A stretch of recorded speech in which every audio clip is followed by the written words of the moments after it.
Hola amigos de YouTube, ¿cómo están? En esta oportunidad hemos querido realizar algunas aclaraciones respecto a los índices. Hay algunos índices que hemos nombrado básicamente en nuestros videos de noticias de la semana. Nombramos varios índices y dábamos por entendido muchos que todos debieran saberlos, pero la verdad que no es así, no todos los deben dominar, además no todos son de utilidad. Así hemos querido aclarar en este video una pequeña aclaración de algunos índices de los más importantes que a ustedes les pueden interesar y les pueden servir tanto a las pymes, a sus pymes, como a los contadores para hacer algunas proyecciones. Bueno, y para no perder más tiempo, soy Álvaro y esto es Glosal Tutoriales.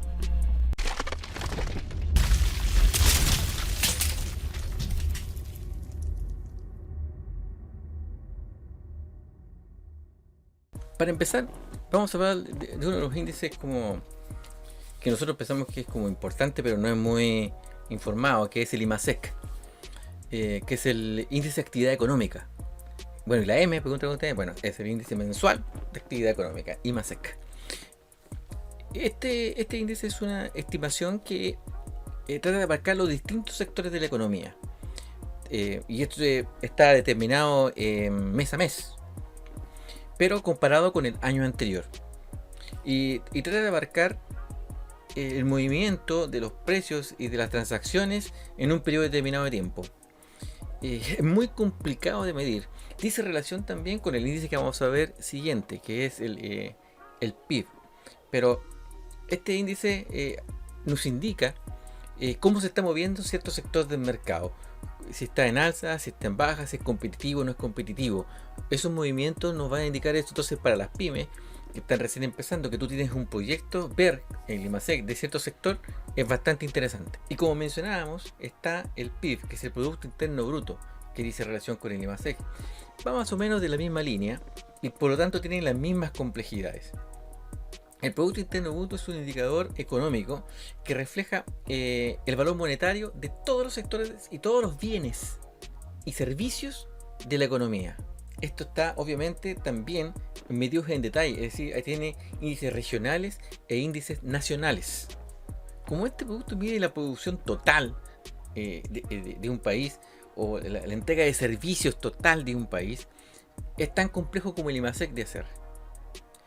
Y hay algunos servicios que si son muy complejos de medir, se quedan fuera de este índice. Pero la idea es abarcar los sectores principales y los principales productos, como es la venta de leche, de manzana, de frutas, de la entrega de servicios, los taxis, los transportes, todo, entregar cómo se ha movido esa economía en un periodo determinado. Y eso es lo importante cuando uno quiere conocer un cierto sector, cómo se mueve esto, sabiendo el PIB y sabiendo el IMASEC de ese sector, uno puede llegar a ciertas conclusiones bastante interesantes. Uno de los índices más conocidos es el IPC.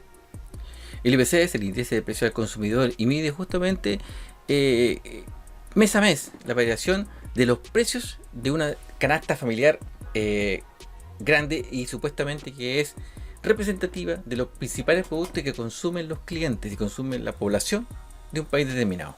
Esta canasta se va arreglando y se va ajustando a la realidad actual. Por ejemplo, hace unos años atrás se incluyeron los celulares dentro de esta canasta. Y relacionado con este índice de precio al consumidor está la UF. La UF es una unidad de medida que va reflejando el IPC. El IPC es parte de la fórmula con que se calcula la UF. El IPC va reflejando el aumento de los precios y por lo tanto va reflejando el valor del dinero en el tiempo. Un peso va perdiendo valor en la medida que los precios van subiendo. Y es aquí donde entra también el tema de dejar la plata en el banco. Por ejemplo, cuando uno deja el dinero en el banco es como dejarlo metido bajo el colchón. Uno tiene que empezar a invertirlo para que no pierda el poder adquisitivo en el tiempo. Es por eso que cuando uno tiene una cierta cantidad de dinero, uno tiene que invertirlo ya sea en un depósito de plazo, en un fondo mutuo. Ahora, por ejemplo, si el depósito de plazo está dando 1,6 y el IPC va a ser de un 1,8, ese 0,2, o sea, ese depósito a plazo, digamos, no está ni siquiera cumpliendo con resguardar el valor del dinero del tiempo, ni siquiera está alcanzando al IPC. Entonces van a tener que buscar otro tipo a lo mejor de inversiones, como puede ser un fondo mutuo, algo un poco más arriesgado, pero que al ser más arriesgado va a tener un poco más de ganancia y a lo mejor se va a lograr superar el IPC. Y por lo tanto va a lograr empezar a ganar y no solamente recuperar el valor del dinero en el tiempo. La UF, como refleja esta pérdida de valor de dinero en el tiempo, como refleja el IPC, hay muchas deudas que se están en UF. Y por lo tanto también hay muchas inversiones en UF. Si usted tiene una deuda en UF, lo ideal es que si en algún momento te llega la vaca gorda y tiene algún dinero en exceso, haga una inversión en UF, cosa de empezar a equiparar la deuda con esta inversión. Y así tenga dinero resguardado para poder pagar esa inversión.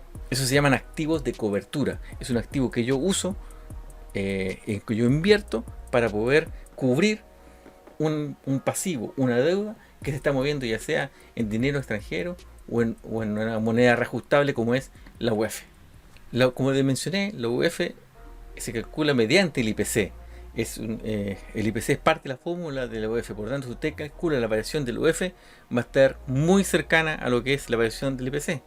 Cuando el IPC es negativo, la UF o se estanca o empieza a disminuir de valor, si ustedes se han fijado.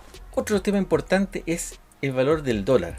El valor del dólar es importante porque afecta a lo que son las importaciones y las exportaciones. Y ya hay muchas pymes que exportan, hacen exportaciones no tradicionales. Y la mayoría de estos se mueven en dólares o euros. Y el efecto es más o menos parecido. Por ejemplo, las importaciones se ven afectadas cuando el dólar sube. Ya que si yo estoy pagando más pesos por los dólares que necesito, ¿ok? Es por eso que vuelvo a mencionar el tema de las coberturas. Y por supuesto afecta al revés a las exportaciones. Si el dólar sube, una exportación es mejor porque yo voy a recibir más pesos por los dólares que estoy recibiendo. Si ustedes van a la página de servicio, en la parte de abajo van a encontrar UF, van a encontrar UTM y van a encontrar dólar. Ese dólar que se presenta ahí es el dólar observado. El dólar observado es fijado por el Banco Central. Y esto está basado en todas las transacciones que se hicieron el día anterior.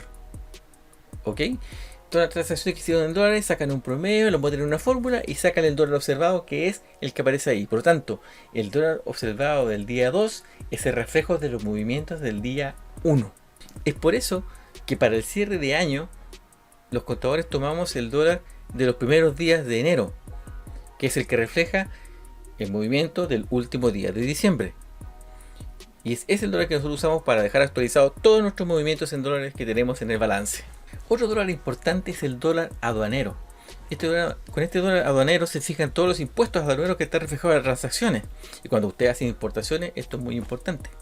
Porque el IVA que se calcula en la declaración de importación, ese IVA se calcula con el dólar aduanero. No todo el mundo sabe este asunto. Los expertos, digamos, los que son contadores que normalmente hacen este tipo de movimientos lo saben y es muy sencillo para ellos, pero para las pymes que se están iniciando en esto, a veces no tienen ese conocimiento porque no muchos lo dicen, pero en estricto rigor es así como se debe calcular. El IVA de esta declaración de importación se calcula con el dólar aduanero. Ahora, la transacción en sí, contablemente, se calcula con el dólar observado, el dólar del día, así que eso no cambia. Pero el IVA se calcula con dólar aduanero. La gracia de este dólar aduanero, o la característica, me habían dicho, es que es único en un mes. Es mensual, no es diario.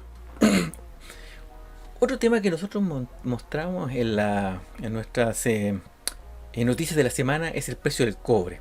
¿Por qué lo mostramos? Porque esta es nuestra principal exportación. Es tan grande que afecta nuestra balanza comercial. Me explico. Las importaciones y las exportaciones afectan el valor del dólar. ¿Ok?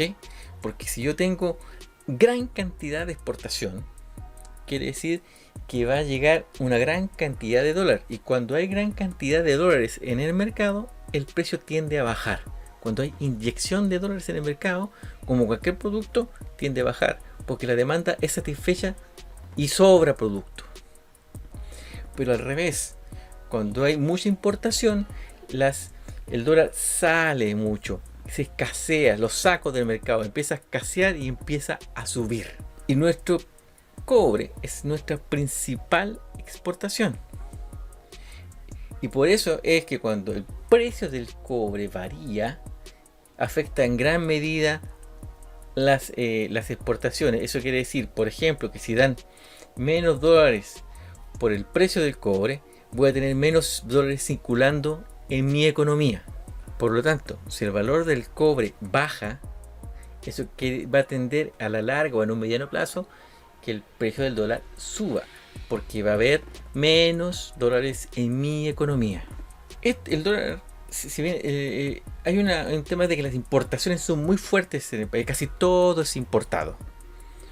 Pero es es tan grande la cantidad de cobre que se vende y tanto el nivel de transacciones que se hace, que aún así afectan el valor del dólar en nuestro mercado.